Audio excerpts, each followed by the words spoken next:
This is TR English speaking. Real English, real conversations. Today, we're talking about something many English learners experience, but rarely admit. Have you ever stayed silent in a meeting because you were afraid of making a mistake? Or maybe you knew the answer, but you couldn't find the right English words quickly enough. If that sounds familiar, you're definitely not alone. I'm Mia, and today we're going to talk about how to stop feeling embarrassed about your English at work. Not by becoming perfect, but by becoming confident enough to communicate. Let's begin. When people think about confidence in English, they usually imagine someone speaking perfectly. No grammar mistakes, no hesitation. A beautiful accent. But here's something that might surprise you. Most confident English speakers aren't perfect at all. They simply keep talking. They don't stop every few seconds to judge themselves. They don't apologize every time they forget one word. And they definitely don't expect every sentence to sound like a textbook. The biggest difference isn't vocabulary. It's mindset. Imagine you're in a meeting.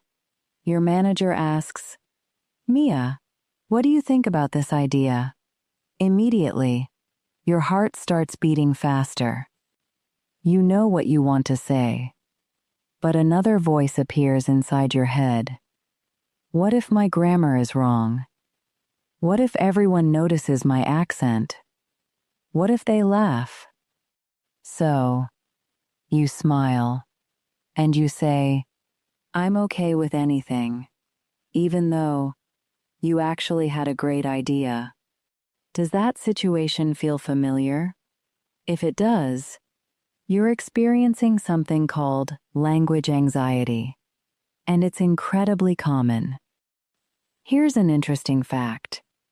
Many international professionals, even engineers, doctors, software developers, and managers, feel exactly the same way. They aren't afraid because they don't know English. They're afraid of making mistakes in front of other people. There's a huge difference. Think about it. When a child learns to speak, does anyone expect perfect grammar? Of course not. Children make mistakes every single day. And what happens? People smile, they listen, and the child keeps learning. But somehow, when adults learn another language, we expect ourselves to sound perfect immediately. That's an impossible standard, and impossible standards create unnecessary fear. Let me ask you a question. Have you ever remembered the grammar mistake someone made 6 months ago? Probably not. How about last month? Last week? Yesterday? Most likely, you don't remember, because people are usually thinking about themselves, not about your grammar. It's true. Everyone is much busier worrying about their own performance than judging yours. Research in psychology even shows something called the spotlight effect. We often believe everyone notices our mistakes. In reality, they notice much less than we imagine. That doesn't mean mistakes don't happen. They do. But most people forget them almost immediately. You, however, might remember them for weeks. That's the real problem. Not the mistake, but the story you keep telling yourself afterward. So, what should you do instead? Start changing one simple habit. Instead of asking yourself, "Did I speak perfectly?" ask, "Did people understand me?" Because communication is the real goal, not perfection. Imagine you say, "The report finished yesterday." Is that perfect grammar? No. But did your coworkers understand? Almost certainly. Communication happened. Mission accomplished. Every successful conversation builds confidence. Every conversation you avoid builds fear instead. So today, choose conversation, not perfection. We'll talk about a simple 3-step method that can make speaking at work feel much easier. And trust me, it's something you can start using today. Let's imagine it's Monday morning. You walk into the office with a cup of coffee. Everything feels normal. Then suddenly, you receive a message. Can you give us a quick update during today's meeting? Your stomach drops.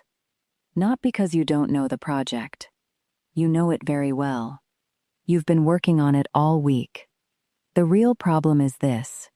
You have to explain it in English. Within seconds, your brain starts creating scary questions. What if I forget a word? What if I pronounce something incorrectly? What if everyone realizes my English isn't good enough? Sighs. These thoughts feel real, but they're only predictions, not facts. Here's something that changed the way I think about speaking English. Confidence doesn't come before action. Confidence comes after action. Think about riding a bicycle. Did you feel confident before your first ride? Of course not. You became confident because you kept riding. Speaking English works exactly the same way. Many learners wait until they feel confident. Then they'll start speaking. Unfortunately, that day never arrives. Confidence grows because you speak, not before you speak. So the next time you're nervous, remember this sentence. I don't need confidence to begin. I build confidence by beginning. Now, let's talk about a small habit that can completely change your experience at work. Stop trying to create perfect sentences in your head. Instead, focus on simple sentences. For example, instead of saying, based on our comprehensive analysis, we have identified several opportunities for operational improvement. You can simply say, I found 3 ways we can improve this process. Both sentences communicate the same idea, but one is much easier to say naturally. Simple English is not weak English. It's effective English. And in business, clarity is always more valuable than complexity. Here's another secret. Native speakers simplify their language all the time. They forget words. They restart sentences. They correct themselves. Sometimes they even say, sorry, that's not what I meant. Nobody thinks, wow, their English is terrible. Because that's how real conversations work. Real conversations are messy. Real conversations include pauses. Real conversations include mistakes. If native speakers don't speak perfectly, why should you expect yourself to? Before we finish this section, I want you to remember one important idea. Every time you stay silent because you're embarrassed, you're teaching your brain that speaking is dangerous. But every time you speak, even with mistakes, you're teaching your brain something different. You're teaching it, I can do this. That lesson becomes stronger, conversation after conversation, day after day, meeting after meeting. One day, you'll notice something surprising. You're speaking before you even have time to feel nervous. Not because your English became perfect, because your fear became smaller, and that's real progress. In the next part, I'll share a simple 3-step method you can use before every meeting. It takes less than 5 minutes, but it can completely change how you feel when it's your turn to speak. Don't miss it. It's one of the most practical techniques I've ever used for building confidence in English at work. Welcome back. So far, we've learned something important. Confidence isn't about speaking perfect English. It's about being willing to communicate. Now, let's make this practical. Imagine your next meeting starts in 5 minutes. What should you actually do? Here's a simple 3-step routine. It takes less than 5 minutes. But if you use it consistently, you'll feel much more prepared every time. Step 1. Know your first sentence. Not your entire presentation, just your first sentence. Many people think they need to memorize everything. Actually, that's usually what makes them more nervous. Because the moment they forget one sentence, they panic. Instead, prepare only your opening. For example, "Good morning, everyone. Today I'd like to give a quick update on our project. Here are the 3 main points." That's it. Once you've started talking, your brain naturally becomes more relaxed. Getting started is often the hardest part. After that, the conversation begins to flow. Step 2. Expect mistakes. Yes, expect them. Not because you're a bad speaker, because you're a human speaker. Imagine 2 people. The first person believes, "I must not make any mistakes." The second person believes, "I'll probably make a few mistakes, and that's okay." Which person do you think feels less pressure? Exactly. The second one. When mistakes become acceptable, they stop feeling like disasters. Instead, they become normal parts of learning. Sometimes you'll use the wrong tense. Sometimes you'll choose the wrong word. Sometimes you'll need to stop and start again. And that's completely fine. Here's something many professionals do. If they can't remember one word, they don't freeze. They explain the idea differently. For example, maybe you forget the word deadline. Instead of stopping, you can say, "The final day to finish the project. Did communication continue?" Yes. That's what matters. Professional communication isn't a vocabulary competition. It's problem solving. Every time you find another way to explain an idea, you're becoming a better communicator, not a worse one. Step 3. Celebrate speaking, not perfection.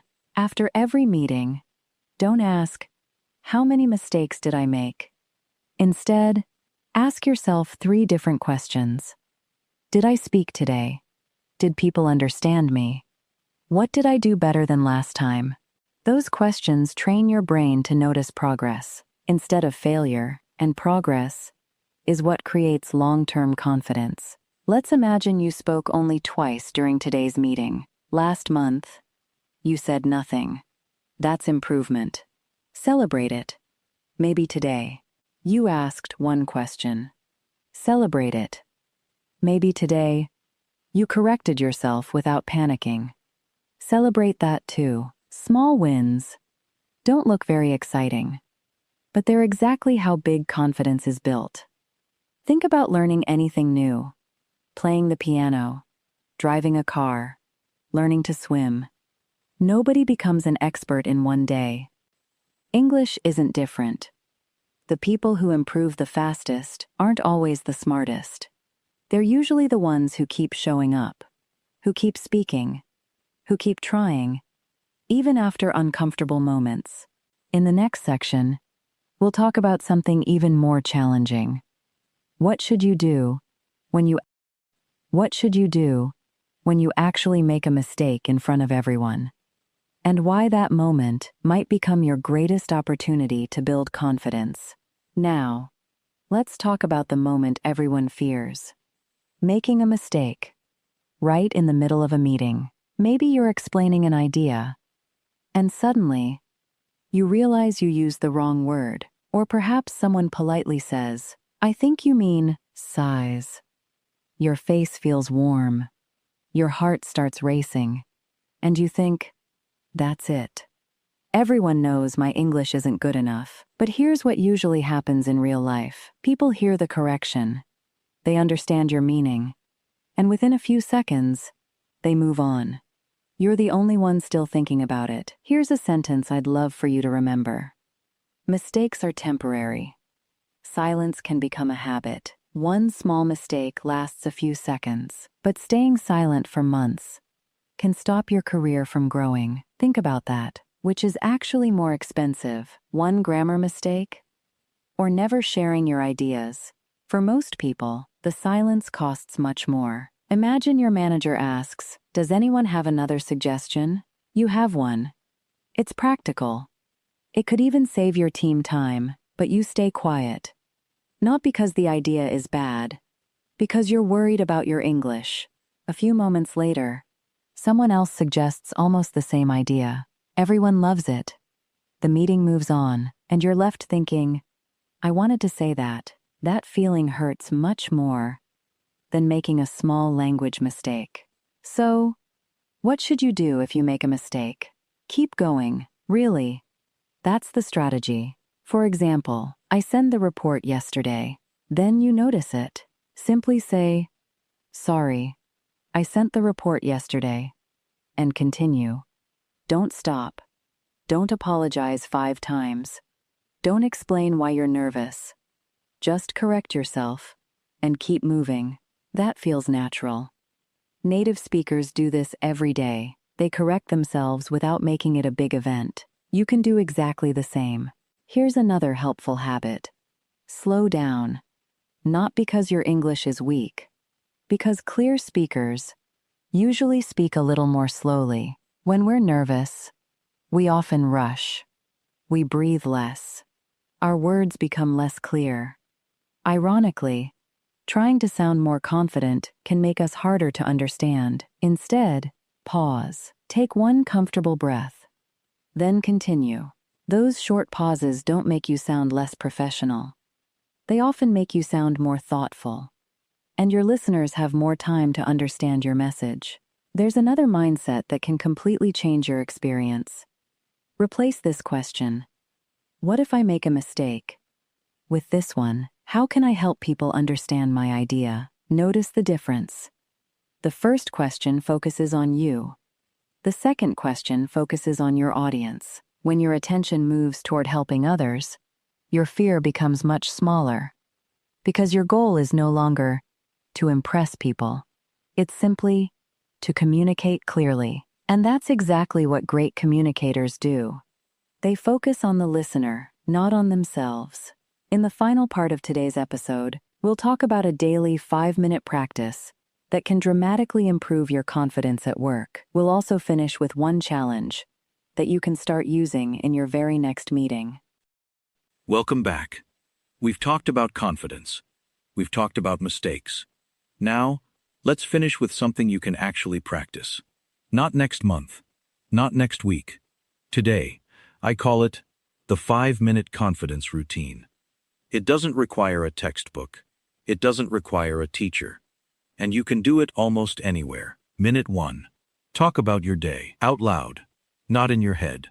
Actually speak. For example, today I'm going to finish the sales report. After lunch, I'll meet with my team. I need to reply to 3 emails. Simple, natural, useful. You're practicing the exact kind of English you'll use at work, not random vocabulary you'll never need. Minute 2. Describe something around you. Look at your desk, your computer, your office, or even your room. Say things like, my laptop is charging. I have a notebook beside my keyboard. The office is quiet today. There are 2 people talking near the window. This trains your brain to produce English without translating every sentence. That's a huge step toward speaking naturally. Minute 3. Practice one workplace situation. Imagine your manager asks, can you give us a quick update? Answer it. Keep it short. Our project is on schedule. We finished the first phase yesterday. The next step is customer testing. We expect to finish everything by Friday. Don't stop because it isn't perfect. Keep talking. Your goal is fluency, not flawless grammar. Minute 4.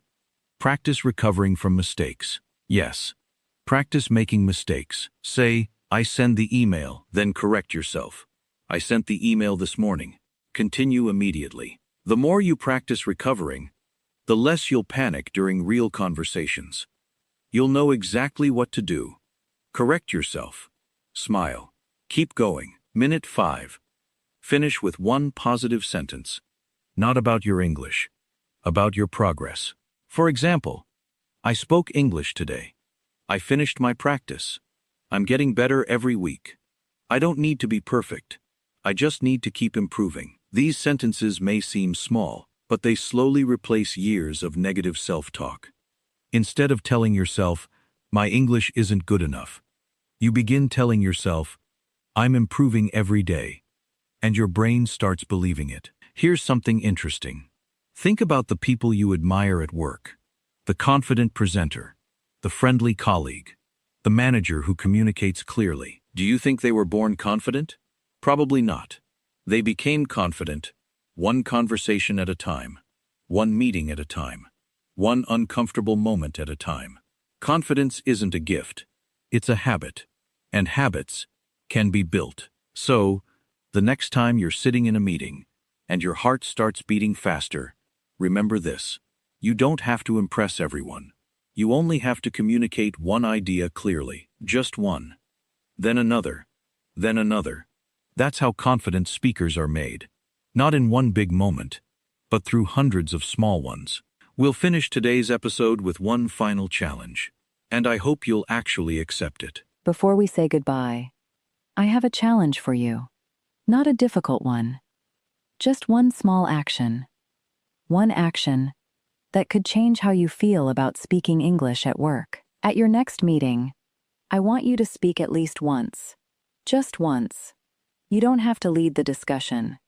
You don't have to give a perfect presentation. You don't even need to say something brilliant. Ask one question. Share one opinion. Agree with someone. Offer one suggestion.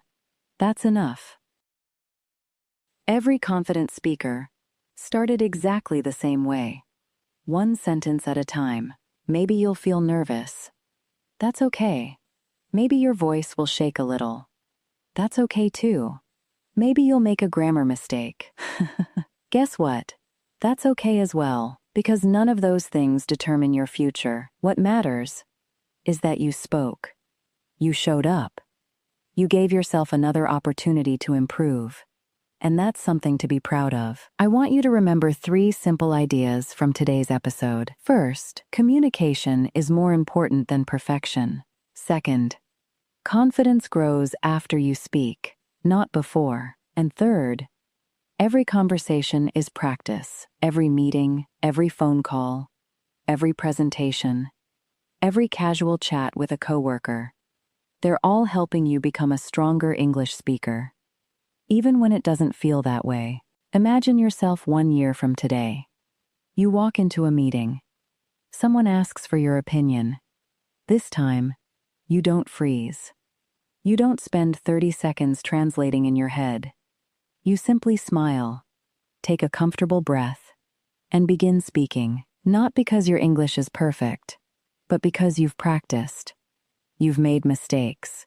You've learned from them, and you've stopped letting fear make your decisions. That's the version of yourself we're working toward.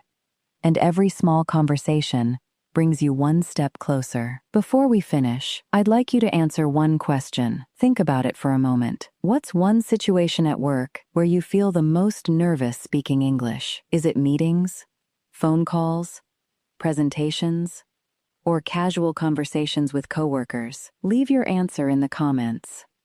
You might discover that many other learners feel exactly the same way. And sometimes, knowing you're not alone is the first step toward becoming more confident. Thank you so much for spending this time with me today. I truly hope this episode reminded you that learning English isn't about becoming perfect. It's about connecting with people, sharing your ideas, growing a little every single day. Keep practicing, keep speaking, and most importantly, be kind to yourself. Progress takes time, but every sentence you speak is another step forward. This is TR English speaking. Real English, real conversations. Until next time, keep listening,